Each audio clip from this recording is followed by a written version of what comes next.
Bueno, ¿cómo están? Me da muchísimo gusto saludarlos. En esta sesión vamos a estar hablando de un ámbito temático de enorme relevancia que tiene que ver con las técnicas de argumentación jurídica y particularmente con dos técnicas que se han ido desarrollando en los años recientes, en las décadas recientes, que tienen que ver con la proporcionalidad y la ponderación.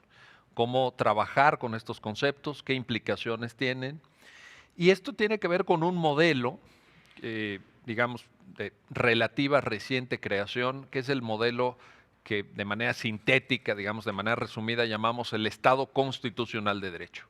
En un Estado constitucional de derecho hay una pluralidad de fuentes, hay una estructuración jerárquica del ordenamiento jurídico y en la manera de aplicar este ordenamiento jurídico, derivado de esta, digamos, caracterización compleja del propio ordenamiento, pues necesitamos técnicas argumentativas que quizá no responden necesariamente a modelos que algunos autores, como que ustedes conocen, por supuesto, como Ferrajoli, han calificado premodernos, digamos, en el paradigma que Ferrajoli llama el paleopositivista, que es el que, por cierto, suena así muy esotérico, pero en realidad es lo que estudiamos muchos de nosotros en la carrera, en la licenciatura, nos explican ese paradigma que viene del positivismo del siglo XIX, que viene de, pues en parte del pensamiento de la Ilustración, etcétera, pero que hoy en día, pues realmente ya no está funcionando, no es el paradigma que requerimos en este nuevo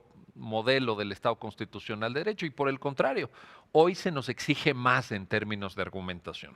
De hecho, yo creo que en México y seguramente en muchos países de América Latina, cuando estudiamos la carrera, nos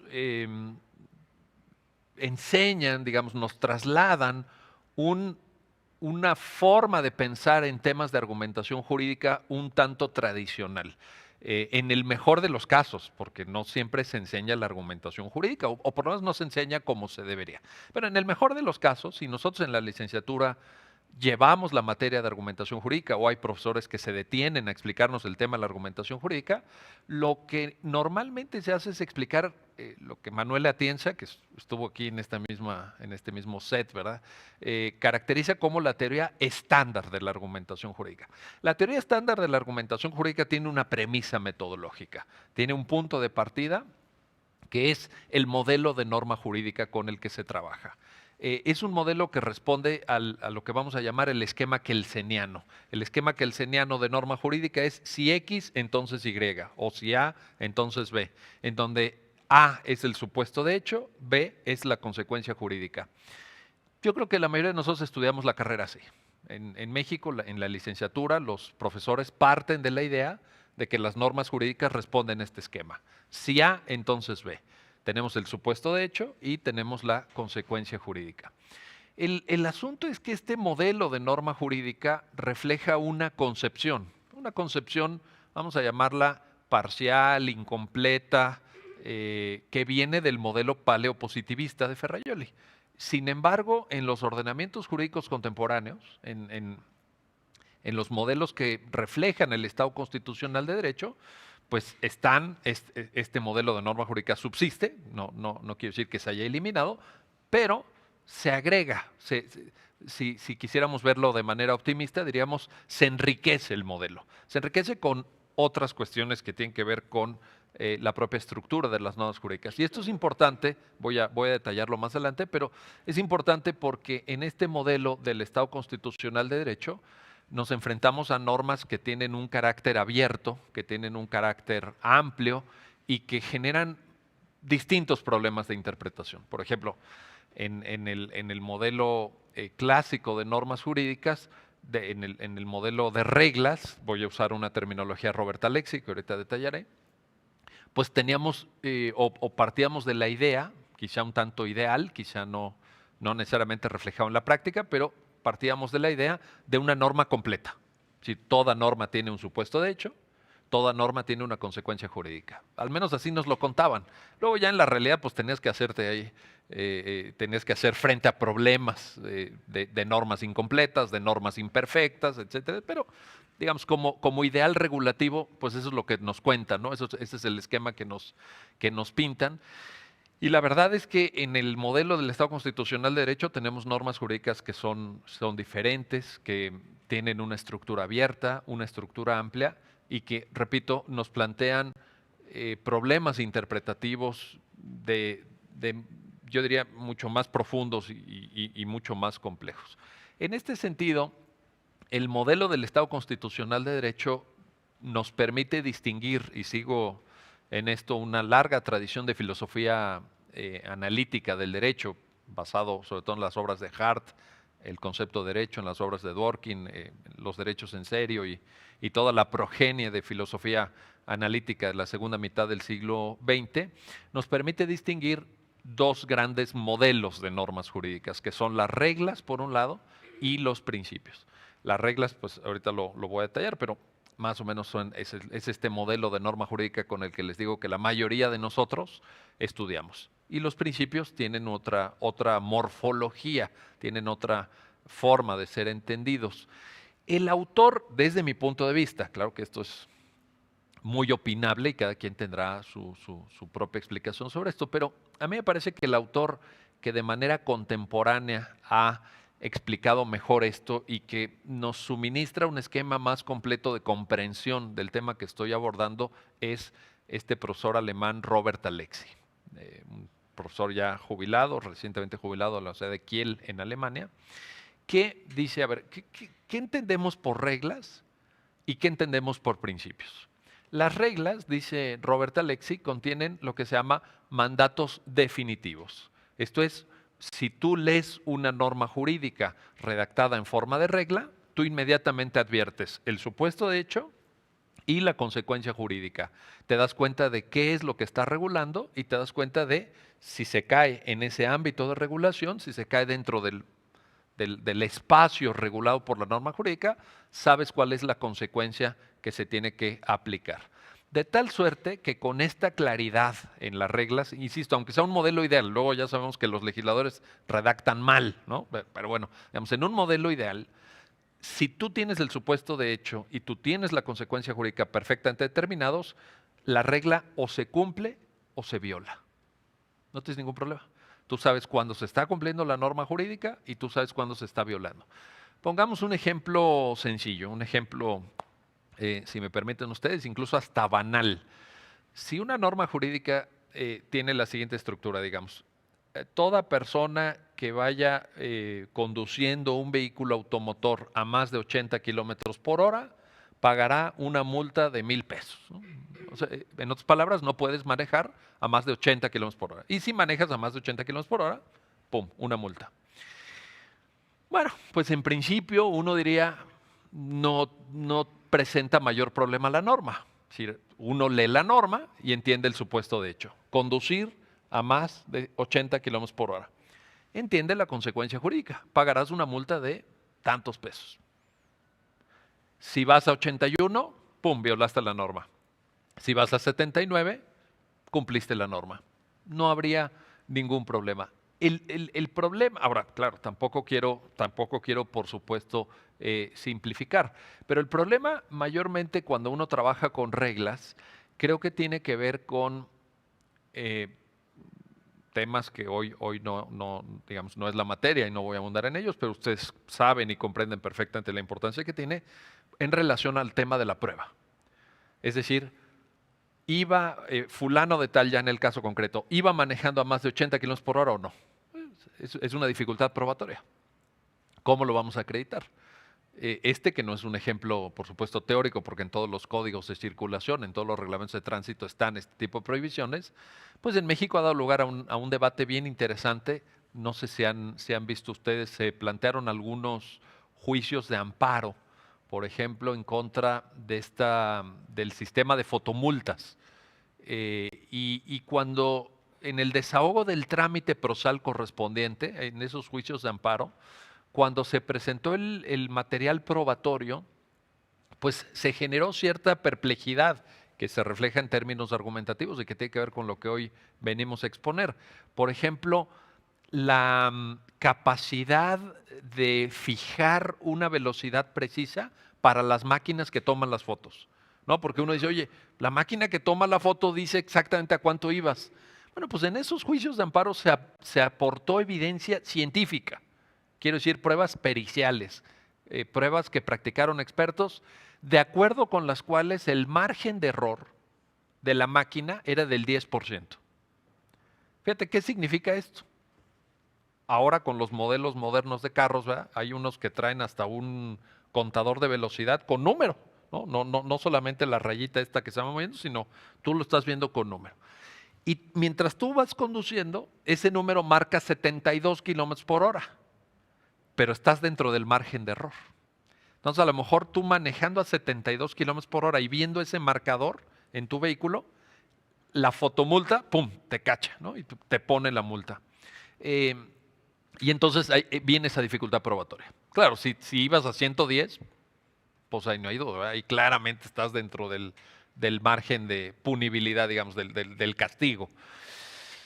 Pero si ibas a 72 o ibas a 76 o ibas a 78 o ibas a 82 o incluso 88, digamos, dentro del margen, porque el margen, si es del 10%, te da para 72 kilómetros por hora y te da para 88 kilómetros por hora. O sea, a lo mejor ibas a 87 y no te agarra la cámara por el margen de error del 10%. Entonces, cuando uno trabaja con reglas, les te pongo este ejemplo que es un ejemplo banal, es un ejemplo, digamos, sencillo o relativamente sencillo. Cuando uno trabaja con reglas, quizá la mayor dificultad es una dificultad en el campo probatorio, en el campo probatorio. Pero la norma es clara. 80 kilómetros por hora, a menos de 80 estás cumpliendo con la norma, a más de 80 estás violando la norma. ¿Cuál es la dificultad? Diría uno, no hay mayor problema. En todo caso, el tema probatorio. ¿Efectivamente iba yo a más de 80 o no? Y esa es una discusión que en sí misma pues ha generado muchísima literatura. Ustedes conocen todo el desarrollo temático y académico del llamado ahora razonamiento probatorio, del nuevo paradigma del modelo de la prueba racional y el dejar atrás este paradigma también, digamos, premoderno de la prueba como íntima convicción del juzgador, ¿no? Que ya de alguna forma se ha venido abandonando y que en México a lo mejor todavía en algún sentido y en algunas jurisdicciones no nos damos cuenta. Todavía escucho a profesores cuando explican, por ejemplo, para clases de derecho penal, cuando explican la enorme virtud del principio de inmediación, ¿no? El hecho de que el juez te escuche, que el juez esté presente en el desahogo de las audiencias, dicen, así lo explican algunos profesores, ¿no? Dicen, lo que pasa es que de esa manera el juez se da cuenta cuando el testigo está mintiendo, cuando se pone nervioso, cuando parpadea de más, cuando voltea a ver el suelo y no contesta verazmente, y con eso el juez se hace una idea que le permite llegar a un buen resultado y dictar una buena sentencia. Y uno dice, se hace una idea el juez, o sea, el juez está más bien resolviendo con base en una intuición, es una intuición lo que hace el juez ahí, es algo como un sexto sentido, ¿verdad? Que te permite saber cuándo el testigo está mintiendo. Ese es el paradigma de la prueba de la íntima convicción, ¿no? O cuando en el artículo 841, por ejemplo, de la Ley del Trabajo, todavía dice, después de la reforma, dejaron ir la oportunidad de cambiarlo esto en la reforma laboral reciente, que las resoluciones, sea los laudos en las juntas de conciliación y arbitraje o las sentencias en los futuros tribunales electorales que se están creando, se dictan a verdad sabida y buena fe guardada. Esa es la fórmula de 841. A verdad sabida y buena fe guardada. ¿Qué significa eso? Bueno, está reflejando el paradigma premoderno, el paradigma procesal de la prueba de la íntima convicción que ya se está dejando atrás. Esta es toda una temática, la estoy anunciando, no la estoy resolviendo, por supuesto, simplemente estoy llamando la atención de ustedes sobre lo mucho que hay que reflexionar ahí, porque este es un tema especialmente sensible, especialmente delicado cuando uno trabaja con reglas, con reglas. La dificultad en el trabajo práctico con reglas no es entender la norma. Quien conduzca a más de 80 kilómetros por hora se le impondrá una multa de 1,000 pesos. Uno no necesita estudiar un doctorado en física, ¿verdad?, en la Universidad de Heidelberg para entender esto. La dificultad es probarlo, acreditar mediante las pruebas aceptadas por el ordenamiento jurídico que efectivamente fulano de tal iba manejando a más de 80 kilómetros por hora. Pero la norma como tal no presenta ningún problema. Robert Alexi nos da una definición de las reglas. Dice, las reglas son normas que ordenan una consecuencia jurídica definitiva ante el cumplimiento del tipo. Es decir, que ante el cumplimiento de ciertos presupuestos ordenan, prohíben o permiten de manera definitiva o autorizan algo de manera definitiva. Esta es una definición que me parece muy útil porque digamos que en la aplicación de las reglas, en este concepto Robert Alexi, si se cumplen las condiciones del supuesto de hecho, la consecuencia es inexorable. Si nosotros logramos acreditar probatoriamente que fulano de tal iba manejando a más de 80 kilómetros por hora, tiene que venir la multa. No es, bueno, pero la multa se puede pesar en contra de no sé qué o se puede matizar porque resulta que el vehículo era modelo reciente o la calle iba de bajada. La regla, dice Robert Alexi, es definitiva. Si se ubican en el supuesto de hecho, tiene que venir la consecuencia jurídica. ¿Qué pasa en cambio con los principios, este segundo tipo de norma jurídica? Los principios, déjenme decirles esto, los principios son típicos, ya lo había como anunciado, del Estado constitucional de derecho. Y sobre todo de un paradigma renovado que está sujeto a mucha discusión y ha generado un gran debate, pero yo, digamos, lo sigo defendiendo en minoría, pero pues, cuando uno cree en las ideas, aunque sean minoritarias, hay que defenderlas. Yo sigo defendiendo el paradigma del llamado neoconstitucionalismo, que ha sido materia de, pues, fuego amigo, lo llamaría de esta manera, por parte de autores que ustedes conocen y han leído y han escuchado aquí mismo, como el propio Manuel Atienza, por ejemplo, o como incluso Ferrajoli, que ha escrito un libro, incluso le dedica un libro que podría ser titulado En contra del neoconstitucionalismo. Bueno, en fin, son cosas que, digamos, cada quien tiene sus ideas sobre esto. Pero el neoconstitucionalismo es lo que sirve para explicar, es una ideología, como el socialismo, el liberalismo, el comunismo, todo lo que termina en ismo son ideologías. El neoconstitucionalismo es una ideología, hay que decirlo con toda claridad. Es decir, un conjunto de ideas que intenta explicar la realidad. ¿Qué realidad? La de la Segunda Posguerra Mundial. Si nosotros observamos lo que ha sido el Estado constitucional de derecho en la Segunda Posguerra, es decir, de 1945 a esta parte, nos vamos a encontrar importantes cambios. ¿Qué cambios? Por ejemplo, constituciones mucho más amplias. Si ustedes leen la Constitución de Estados Unidos, que es la primera constitución en sentido moderno en la historia de la humanidad, la Constitución de Filadelfia, bueno, esto está sujeto a discusión, pero pues digo, la primera constitución que rige en todo un país, porque había constituciones en las colonias inglesas, en aquellos primigenios estados, ¿no? Como por ejemplo Virginia, que tuvo una constitución muy buena, redactada por James Madison en su momento, pero digamos, la Constitución norteamericana, que es de 1787, si ustedes la leen, la Constitución, toman esa Constitución, pues es una Constitución relativamente breve. Tiene muy pocos artículos y luego al final tiene una lista de lo que llamamos enmiendas, allá no le llaman reformas, y que lo que hacen es que se van sumando, se van agregando. Lleva 27 hasta el día de hoy, en estos 200 y tantos años de vigencia, lleva 27 enmiendas. Bueno, pues es una constitución relativamente breve. Ahora, comparen esto con las constituciones contemporáneas, las constituciones del neoconstitucionalismo. Les pongo un ejemplo cercano y un ejemplo reciente, digamos, en nuestro ámbito de América Latina. La Constitución de Ecuador tiene 440 artículos, más 60 artículos de una cosa que se llama régimen transitorio, que más o menos rigió durante 2 años en lo que se acomodaba de la anterior Constitución, que era de 1998 a la nueva, y 60 artículos transitorios. Es decir, estamos hablando de más de 500 artículos en esa Constitución. Y uno ve la Constitución de Ecuador y dice, oye, esta Constitución está larguísima. Claro, comparada con la de Filadelfia de 1787.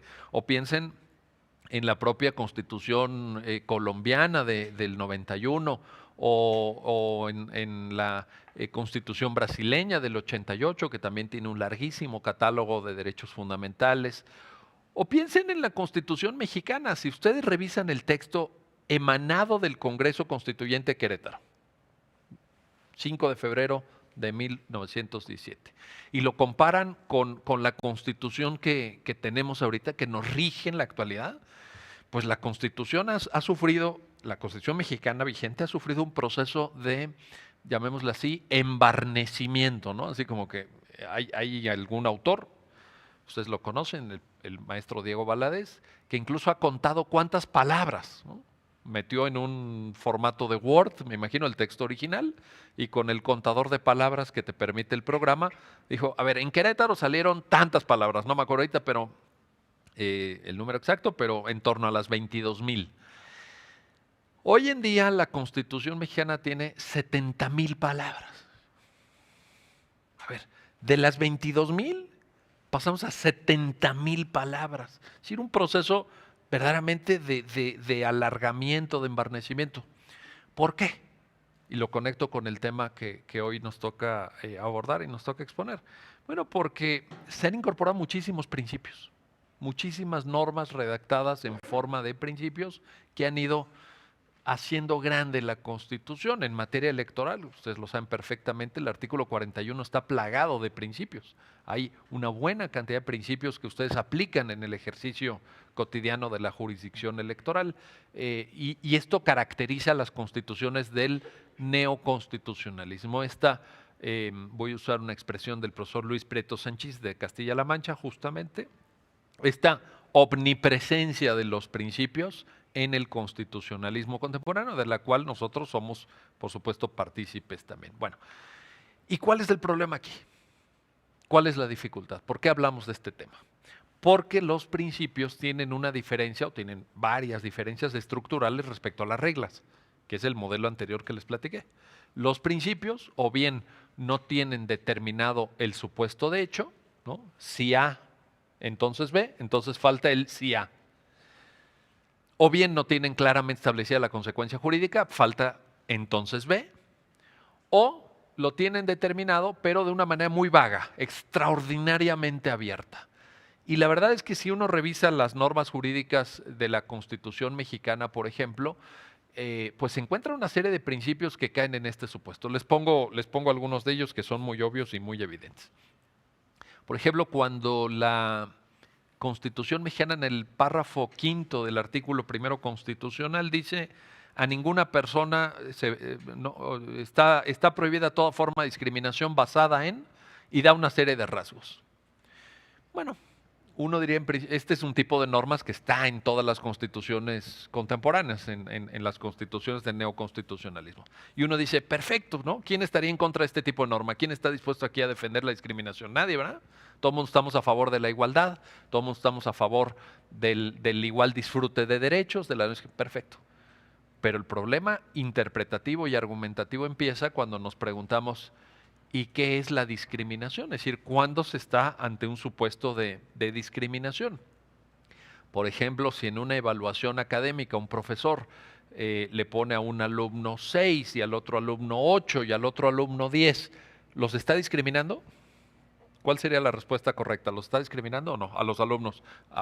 Porque toda discriminación supone un trato diferenciado, ¿no? Toda discriminación supone un trato diferente. En el caso de que un profesor les ponga diferente calificación a los alumnos, ¿los está discriminando? ¿Cuál sería la respuesta? ¿No les está restringiendo ningún derecho? ¿Los está discriminando por ponerles diferente calificación, sí o no? ¿Qué dirían? Sí, dice. Sí. Unos dicen que sí, otros dicen que no. No. La respuesta correcta es depende. ¿Alguien dijo depende? La compañera dijo depende. Tú también dijiste. Muy bien. Esa es la respuesta correcta. ¿Y por qué es la respuesta correcta? Pues porque en realidad, para saber si estamos frente a una discriminación o no en la diferente asignación de calificaciones en un ámbito académico, nos tenemos que preguntar por el criterio utilizado para poner esa calificación. Y entonces, si nosotros utilizamos un criterio de aquellos que están enunciados, en el artículo primero, párrafo quinto de la Constitución, que son origen étnico nacional, raza, género, preferencia sexual, opiniones, etcétera, etcétera, eso condiciones de salud, etcétera. Si, religión, por ejemplo, si nosotros utilizamos esos criterios, entonces sí estamos discriminando. En cambio, si la diferente asignación de calificaciones fue basada en el rendimiento académico que tuvieron en un examen que el profesor les puso, entonces no es discriminación. El punto aquí es que, digamos, podríamos hacer una caracterización de la discriminación, es decir, la discriminación se produce cuando se da un trato diferenciado, basado en un criterio no razonable, es decir, basado en un criterio prohibido, ¿no? En esto que la jurisprudencia de la Suprema Corte ha llamado categorías sospechosas, hay varias tesis sobre categorías sospechosas, y, repito, aplicada de manera no razonable. Ok, entonces tenemos esas tres características como características que nos permiten identificar argumentativamente cuánto estamos frente a una discriminación. Muy bien. El asunto es que todo esto que acabamos de decir no lo dice el artículo primero, párrafo quinto. Nada más dice, no se puede discriminar. Toda la construcción explicativa la hacemos nosotros. O por ejemplo, piensen en un caso todavía más conocido y más básico. El artículo 14, párrafo primero de la Constitución mexicana dice que a ninguna ley se dará efecto retroactivo en perjuicio de persona alguna. Bueno, y entonces uno dice, está padrísimo, ¿verdad? Está padre, qué bueno que digan eso, porque lo que está diciendo esa norma es que las leyes no se pueden aplicar para atrás, ¿verdad? La retroactividad, ¿verdad? Está prohibida la retroactividad. Bueno, sí, no se pueden aplicar para atrás. Dicho así, suena muy sencillo. Dicho así, ¿cuál es el problema? ¿Cuál es la dificultad? Bueno, la dificultad consiste en que no queda tan claro qué significa aplicar hacia atrás en el tiempo una norma jurídica. ¿Por qué? Pues porque hay una buena cantidad de situaciones fácticas en donde la aplicación de la norma jurídica no se materializa, digamos, o se realiza en un solo momento, sino que puede haber normas jurídicas de efecto continuado, un efecto que se va proyectando, que se va extendiendo a lo largo del tiempo y que en ese sentido pues genera efectos no en un solo momento, repito, sino a lo largo de un periodo largo. Y entonces ahí cómo trabaja la retroactividad. Hay, por ejemplo, ustedes lo saben porque esto se estudia en la licenciatura en Derecho aquí en México, hay tesis de la Corte que vienen desde la quinta época que dicen, no, espérame, lo que pasa es que hay que distinguir. Una cosa es cuando una persona tiene una expectativa de derecho y otra cosa es cuando tiene un derecho adquirido. Mientras tú tengas una expectativa de derecho, puede venir un cambio normativo que afecte tu situación jurídica. Y eso no se considera violatorio del 14 párrafo primero, porque tú tenías una expectativa de derecho. Ahora bien, si tú lo que tienes es un derecho adquirido, entendiendo por derecho adquirido algo que ya forma parte de tu patrimonio jurídico, algo que ya entró en tu patrimonio jurídico, ahí sí no puede venir una norma futura y cambiarte ese derecho adquirido, porque eso ya pertenece a tu patrimonio jurídico, tú ya no puedes ser desapoderado de ese derecho adquirido que tienes. Así lo caracteriza la jurisprudencia del Poder Judicial de la Federación. Insisto, en muchísimas tesis desde quinta época, luego en octava época venía una tesis del ministro Ulises Schmil en donde decía, bueno, hay que ver los componentes de la norma, las partes de la norma, porque hay que ver si la retroactividad afecta el supuesto de hecho o la retroactividad afecta la consecuencia, hay que ver si la aplicación de la norma tiene una consecuencia o tiene 5 consecuencias, si esas 5 consecuencias se materializan en un mismo momento o en varios momentos. Ahí estaba la tesis, ¿no? La tesis de los componentes de la norma. Y aquí la pregunta es muy sencilla. Si, oye, espérame, el artículo 14, párrafo primero, habla de expectativas de derecho. Si ustedes leen la Constitución, no. ¿Habla de derechos adquiridos? Tampoco. ¿Te da una explicación de los componentes de la norma? Menos. ¿Qué estamos haciendo cuando trabajamos con este tipo de normas? Hay un ámbito, digamos, más amplio que refleja una cierta complejidad para el intérprete.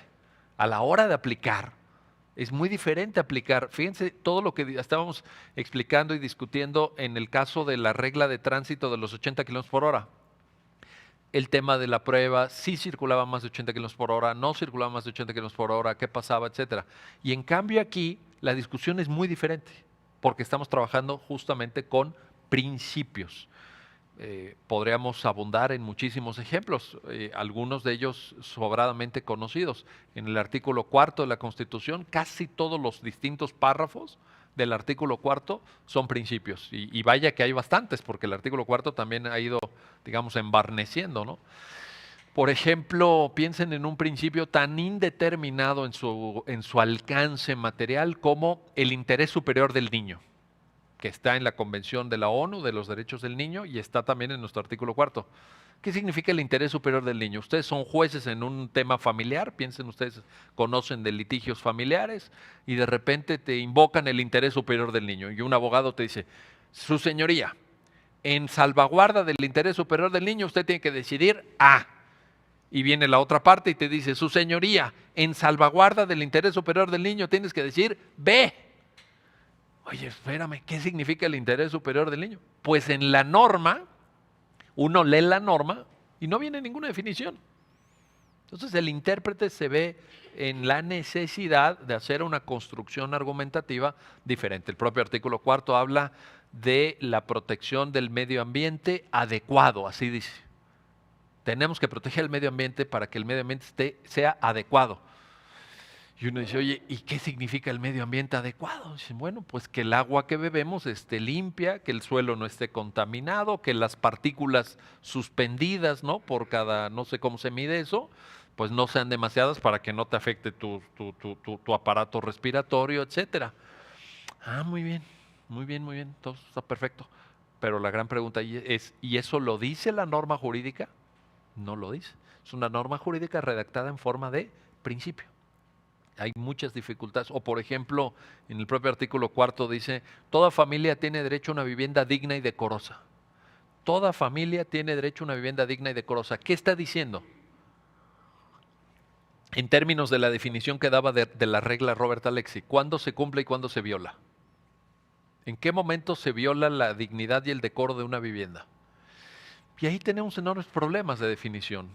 Me acuerdo que hace unos años, en el estado de Aguascalientes, se expide una ley de vivienda en donde se regulaba la construcción de viviendas financiadas con dinero público, con dinero del presupuesto, y se decía, por ejemplo, que ninguna vivienda financiada por el Estado, digamos, por el gobierno, podría tener menos de 28 metros cuadrados. 28 metros cuadrados. Y uno dice, oye, ¿una vivienda de 28 metros cuadrados cumple con el requisito constitucional de la dignidad y el decoro? ¿Cuál sería la respuesta, jueces, juezas aquí presentes, futuros jueces, futuras jueces aquí presentes? Está cumpliendo con 28 metros cuadrados, ¿no? ¿Cuál sería la respuesta correcta? ¿Qué dirían? Unos dirían que no. ¿Quién más? ¿Ustedes qué dirían? 28 metros cuadrados. ¿Estarían contentos ustedes con sus 28 metros cuadrados? ¿No? ¿No? ¿Nadie? ¿Aquí nadie? ¿Nadie? Bueno. De nuevo, la respuesta correcta es depende. Depende. ¿Por qué? Pues, por ejemplo, en otras ciudades, seguramente también en ciudades mexicanas, pero digamos en ciudades, pues en Japón, por ejemplo, ¿verdad? O en París, a lo mejor, oye, 28 metros cuadrados es un lujo, ¿no? Es un lujo porque pues allá es muy caro, ¿verdad? La vivienda, el suelo, hay muy poco suelo, es muy escaso, el precio es mucho. Entonces, 28 metros cuadrados, pues tú te sientes el rey, ¿verdad? O sea, tú te sientes que vives en Versalles, casi, casi. Y en otros países, a lo mejor las pautas culturales dicen, no, no, espérame, es que una vivienda, ¿verdad? Por ejemplo, para una familia de 4 o 5 integrantes, pues tienen que tener, pues cada quien su recámara, o tienen que tener por lo menos 2 baños, o aquí por las condiciones de seguridad o de inseguridad necesitamos 2 cajones de estacionamiento para poder dejar tu vehículo y no dejar tu vehículo fuera, o porque la gente necesita tener vehículo, porque en otras ciudades del mundo la gente va en transporte público. Bueno, hay pautas de adaptación cultural. Y, por ejemplo, la ONU tiene estándares, hay una serie de documentos de ONU en donde dicen, esta es una variable muy importante, la ONU lo ha reconocido, Para saber si una vivienda es digna y decorosa, tiene que ver con el grado de hacinamiento de la propia vivienda. A lo mejor uno dice, oye, 28 metros cuadrados para una persona soltera que vive sola, pues no está mal. Ahora, si somos 15, ¿verdad? En la familia, porque vive ahí la abuelita y el primo y el sobrino, no sé qué, pues probablemente en 28 metros cuadrados tengamos que tomar turnos para usar las camas, ¿no? Para dormir, para usar el baño, para usar la cocina, etcétera, porque no se va a dar abasto la propia vivienda. Ese es un tema. Entonces, no sé ahorita el estándar, pero creo que la ONU dice, digamos, unos 15 metros cuadrados por habitante, ¿no? 15 metros cuadrados, mínimo, ese es el mínimo. Menos que eso, ya no habría condiciones para la salvaguarda de derechos importantes como el derecho a la intimidad, el derecho, ¿no? Bueno, eh, muy bien, podemos fijar el estándar en 15 metros cuadrados o podemos fijarlo en 10 metros cuadrados o podemos fijarlo en relación al acceso a servicios públicos como agua, alcantarillado, medios de comunicación, vías de comunicación, cercanía al trabajo. Estoy refiriendo a estándares de ONU, no estoy inventando ninguno, esto está perfectamente estudiado. Bueno, pero lo cierto es que la norma jurídica no lo dice. Si no es algo que uno pueda desprender de la lectura de la norma jurídica. ¿Por qué? Porque la norma jurídica es un principio dotado de ambigüedad, un principio dotado de vaguedad. En ese sentido, por ejemplo, de nuevo vuelvo a este autor que me parece, desde mi punto de vista, que es el autor que mejor lo explica, Robert Alexy, cuando dice, los principios son normas que ordenan que algo se realice en la mayor medida posible. En la mayor medida posible. En función, aquí hay dos variables muy importantes que aporta Robert Alexy en esta definición de principio. En función de las posibilidades fácticas y jurídicas. Fíjense, es muy importante. ¿A qué se refiere Robert Alexy con las posibilidades fácticas? Pues a la disponibilidad de medios reales, no teóricos, no normativos, no ideales, no, reales de protección efectiva de un derecho. ¿De qué dependerá que puedas satisfacer lo más ampliamente posible el derecho a la vivienda? Bueno, pues dependerá de que tengas terreno para construir vivienda, que tengas dinero para que en ese terreno pues se asienten las viviendas, se construyan baños, estacionamientos, medios de comunicación, etcétera. Entonces necesitamos, y claro, todo esto tiene un costo. Todo esto tiene un costo. Otro día les platico de la muy interesante discusión que hay sobre el costo de los derechos. Hay un libro muy famoso de Cass Sunstein y de Stephen Holmes que se llama The Cost of Rights, el costo de los derechos, justamente. Y la tesis de fondo de ese libro es: no hay derechos gratuitos. Ningún derecho es gratuito. Todos los derechos cuestan. ¿Cuánto cuesta la realización del derecho a la vivienda? Bueno, pues alguien tiene que pagar el ladrillo, la mezcla, el cemento, la gente que construye la vivienda, el tubo que pones para el desagüe, el alcantarillado. Alguien lo tiene que pagar. Y un país que tenga más dinero, pues podrá satisfacer de mejor manera el derecho a la vivienda, o el derecho a la educación, o el derecho a la salud, o el derecho de acceso a la justicia, ¿no? Diría uno, oye, no, espérame, el derecho a la justicia, claro que ese no cuesta, claro que ese es gratuito, lo dice la Constitución. En el artículo 7 dice que los tribunales, el acceso a los tribunales es gratuito. Sí, el acceso a los tribunales, lo cual no quiere decir que los tribunales no cuesten. Los tribunales cuestan, este edificio cuesta, el salario de quienes trabajan aquí cuesta. O sea, una cosa es que no lo pague el llamado justiciable para acceder. ¿No? Yo, oiga, si usted no deposita 5,000 pesos, no le reciben su demanda. Bueno, no lo paga él, pero lo pagamos todos de manera indirecta a través de los impuestos. El acceso a la justicia tiene un costo, no hay derechos gratuitos. Entonces, por ahí también podemos empezar la configuración y la comprensión de este concepto Robert Alexy. La satisfacción de los derechos que están contemplados en normas redactadas en forma de principios requiere dar cuenta de las posibilidades fácticas, no normativas, no en el texto ideal, en la realidad qué tan lejos podemos llevar un derecho. Pero también, dice Robert Alexy en su definición, de las posibilidades jurídicas. Oye, ¿y cómo están determinadas las posibilidades jurídicas de un derecho? Por el derecho que tiene enfrente. Dado que la interpretación de los derechos fundamentales se tiene que basar en una idea digamos, holística o en una idea omnicomprensiva del ordenamiento. El ordenamiento jurídico, pues tiene un conjunto de derechos que pueden en un caso concreto entrar en colisión, pueden chocar los derechos. Y cuando los derechos chocan, pues ¿qué hacemos, verdad? Oye, ¿hasta dónde alcanza la libertad de prensa? ¿Qué es lo que puede decir un periodista? Bueno, pues la libertad de prensa tiene un ámbito muy amplio, pero no se puede meter, por ejemplo, con la intimidad de las personas, con el derecho al honor de las personas, con, por ejemplo, la vida privada, etcétera, etcétera.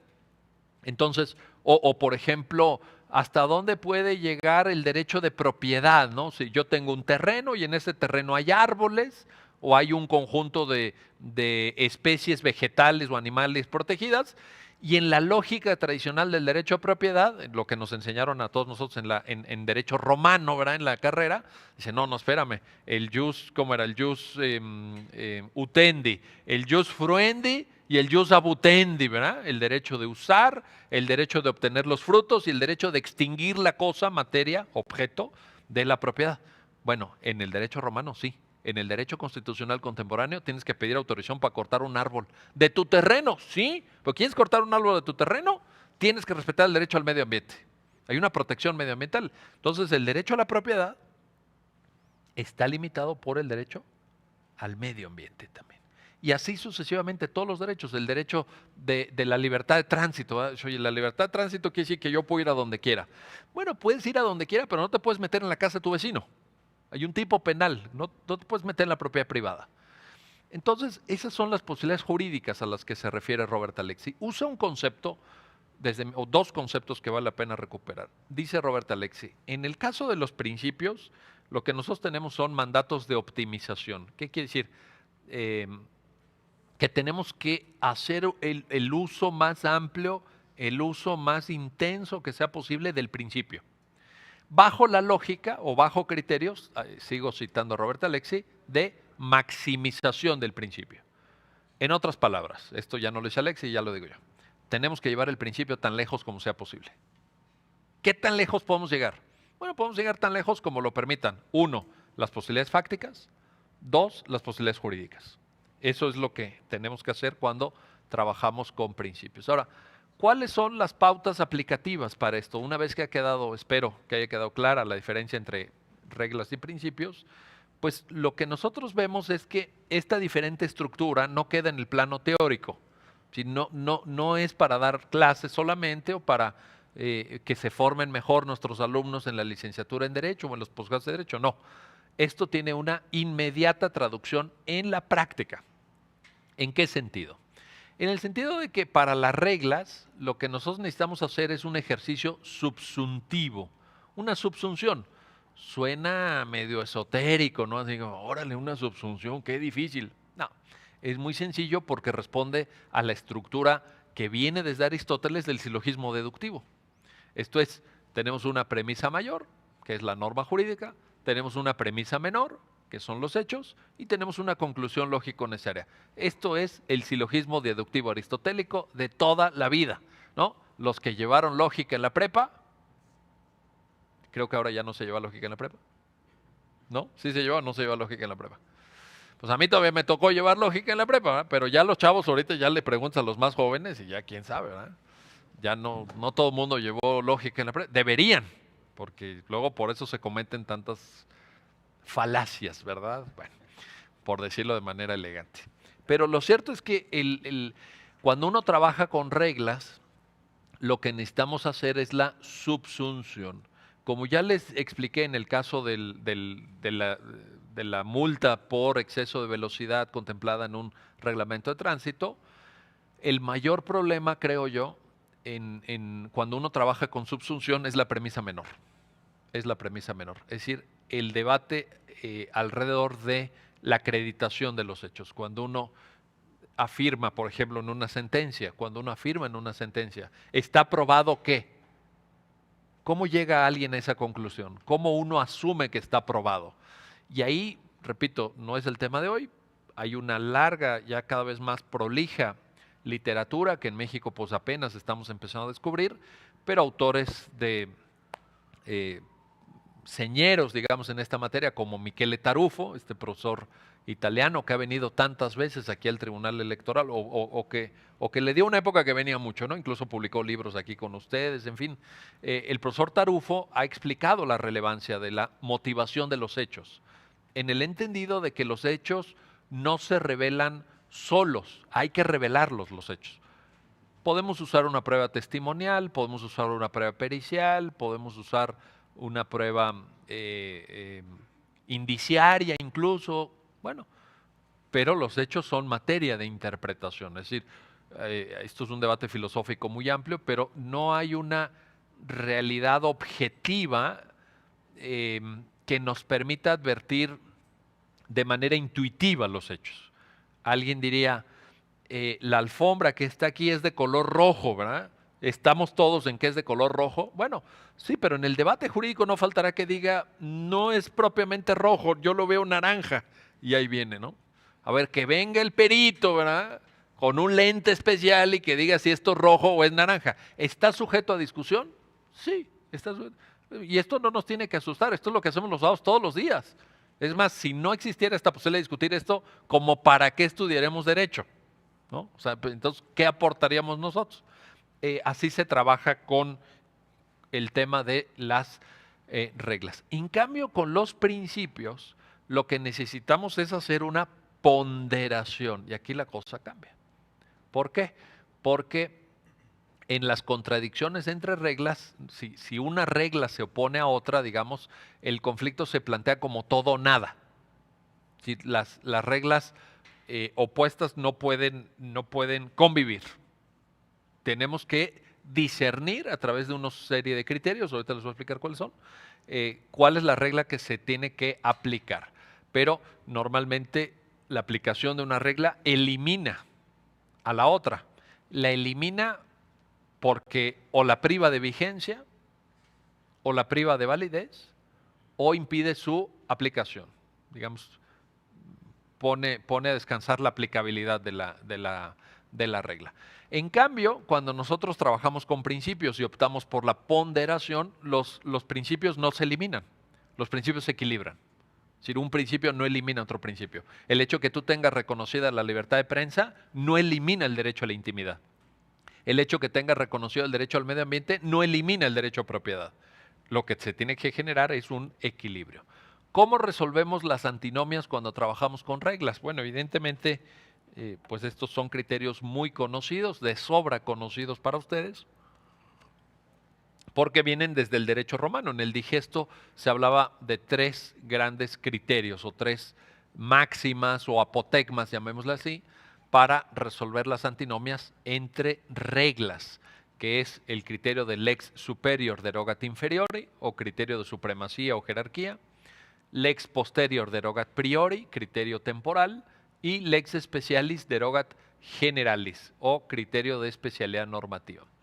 Si nosotros nos fijamos en cada uno de estos tres criterios, vamos a ver que desde el derecho romano se usa un término común a cada uno de estos tres. Si ustedes ven esta palabra derogat, se reproduce en cada uno de los tres criterios. Sin embargo, si nosotros lo observamos con unos lentes modernos, digamos, si nosotros nos ponemos unos lentes de la modernidad jurídica, del neoconstitucionalismo, por ejemplo, veremos que en realidad el término derogación no es bien utilizado en cada uno de los tres supuestos, sino solamente en uno. ¿Qué entendemos por derogación? Rápidamente, la derogación es la privación de vigencia de una norma por mandato de otra. Esa es la definición sencilla, técnica, pero sencilla, simple, de la derogación. Veamos el primer criterio, el criterio de supremacía o jerarquía. Cuando una norma inferior se opone a una norma superior, ¿la norma inferior está derogada? ¿Es un tema de vigencia? En realidad no, es un tema de validez. Esto lo explica Kelsen en Teoría Pura y en los problemas capitales de la teoría jurídica del Estado, en muchas de sus obras. En la estructuración jerárquica de las normas, lo que nosotros tenemos, si la norma inferior se opone a la superior, es una falta de validez, la norma es inválida. En el segundo criterio sí tenemos una derogación, es decir, cuando hay una norma posterior en el tiempo que se opone a la norma anterior, esa norma sí priva de vigencia. Hay una privación de vigencia. Y en el caso tercero, lo que tenemos no es ni una falta de validez ni una falta de vigencia, sino una imposibilidad de aplicabilidad. No es aplicable la norma, toda vez que tenemos una norma general y tenemos una norma más específica que regula la misma materia. Y la norma más específica, digamos que hace a un lado, le da un codazo en términos de aplicabilidad a la norma general. Así resolvemos las antinomias. Eh, en cambio, cuando tenemos que aplicar proporcionalidad o tenemos que aplicar ponderación, no estamos ante la posibilidad de resolver de esa manera las antinomias, sino que tenemos que trabajar con un concepto, lo digo en términos generales porque ya nos estamos acercando al final de esta sesión, tenemos que trabajar con un concepto de peso. Por ejemplo, Robert Alexy tiene un artículo muy famoso, muy famoso, que creo que ha corrido muy buena suerte en términos académicos, ha sido muy citado, ha sido muy leído, no sé si ha sido muy comprendido, pero por lo menos ha sido muy leído y muy citado, que se llama La fórmula del peso, y donde hace un planteamiento aritmético, casi algebraico, para poder discernir cómo llevar a cabo una adecuada ponderación. Y efectivamente el título del artículo, en fin, por supuesto que vale la pena su lectura y su comprensión y su análisis muy detallado, pero básicamente, y yo creo que Robert Alexy lo ha explicado aquí mismo, en el Tribunal Electoral, las veces que ha venido Robert Alexy, pero lo importante es que cuando uno trabaja con principios, tiene uno que buscar el equilibrio a través de la asignación de distintos pesos. Las normas tienen un peso. Y dice uno, wow, las normas tienen peso. Oye, ¿cuánto pesan las normas? Ah, el peso de la norma estará determinado por la capacidad argumentativa del intérprete, a la luz de las circunstancias del caso concreto. Esto es, las normas no pesan en abstracto, las normas pesan en concreto. Las circunstancias del caso concreto son las que nos van a permitir, digámoslo así, inclinar la balanza de un lado o del otro lado y determinar cuál es la norma que debe prevalecer, pero a la luz del caso concreto. Es decir, si nosotros queremos contestar a la pregunta, ¿qué debe prevalecer? ¿La libertad de prensa o el derecho a la intimidad? Nos vamos a la fórmula de Robert Alexy. Como el derecho a la intimidad y la libertad de prensa son dos normas redactadas a manera de principios, lo que tenemos que hacer es determinar el peso específico.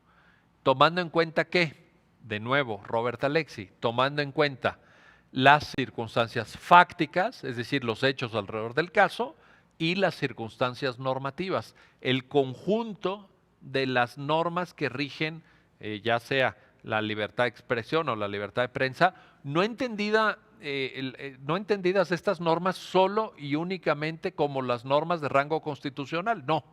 Pueden ser normas constitucionales, más desarrollos legislativos, más desarrollos jurisprudenciales, porque acuérdense que hay un principio transversal a todo esto de la ponderación y la proporcionalidad y las reglas, etcétera, que se llama el principio pro persona.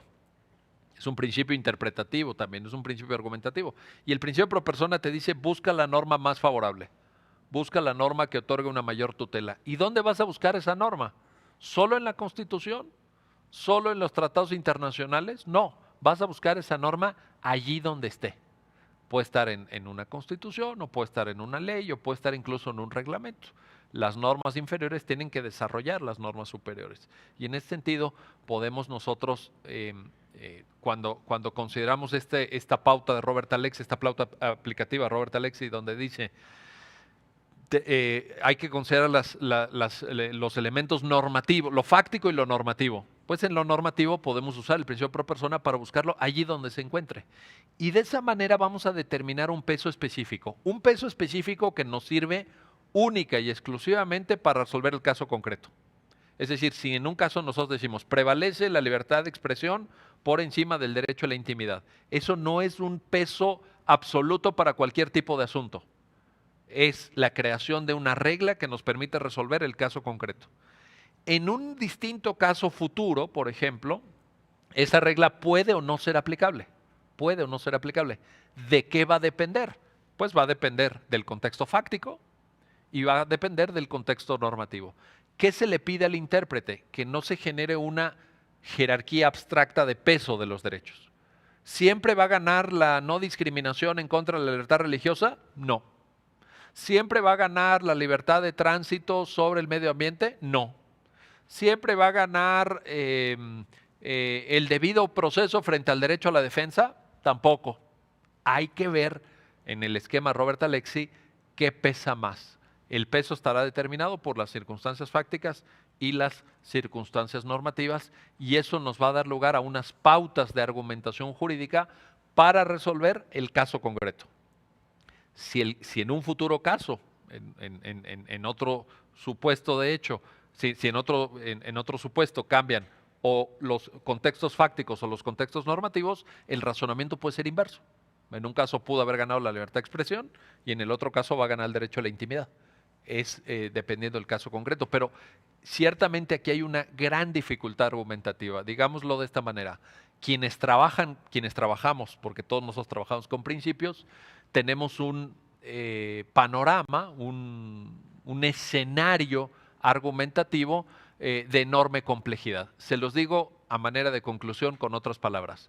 Hoy en día es más difícil que nunca ser buen abogado, pero también es más interesante que nunca. Muchas gracias por su atención.